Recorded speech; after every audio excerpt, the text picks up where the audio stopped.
Janet Jackson's Rhythm Nation 1814 stands as one of the most ambitious and important pop albums ever made and is 339 on Rolling Stone's 500 Greatest Albums of All Time list.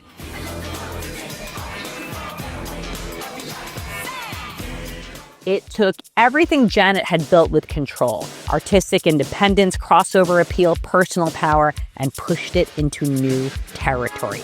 Braver, bolder, and even more badass. I love Janet Jackson. Always have, always will. Obviously rocking the shirt. This album was full of socially conscious messages with club-ready production, all while expanding what a pop record could be and what a pop star could stand for. But it seems like most of the dance music that's been out, it hasn't been anything like this, and that's why I wanted to do something different. Working once again with producers Jimmy Jam and Terry Lewis, Janet crafted an album that tackled racism, poverty, addiction, illiteracy, and systemic violence, all within the framework of mainstream pop and R&B. Songs like Rhythm Nation, State of the World, and The Knowledge delivered hard truths with precision and purpose, while tracks like All Right, Come Back to Me, and Love Will Never Do Without You offered balance through joy, sensuality, and emotional vulnerability.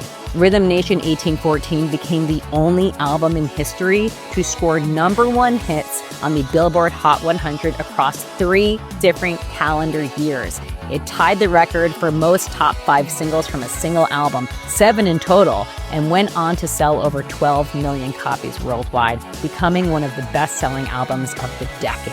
30 years later, this album's message still feels urgent. Its sound still feels fresh, and Janet's blueprint as an artist with a voice, a vision, and something to fight for still echoes through every generation that came after her. I also want to share that in addition to Janet, I'm a massive Jam and Lewis fan as well, and I've had the great honor of having Mr. Jimmy Jam on the Allison Hagendorf Show, and it was one of my favorite interviews I have ever done. So now when she came back for Rhythm Nation, it was where Janet was at that point in her life, was being concerned about what was happening in people's lives and then wanting to commentate on it. Jimmy was kind enough to help get me tickets to see Janet at the Forum last year, and I had the opportunity to briefly meet Janet after the show. Now, I am fortunate that I get to meet artists and celebrities all the time, but Janet, she's in a league of her own, and I have to say, I was not cool at all. Oh my God! Okay, it's happening! Everybody stay calm! I think I gushed to her and I said something like, I am who I am because of you,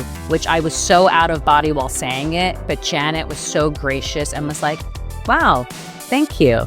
Well, I'm still floating from that experience, and here is the photo of that moment captured.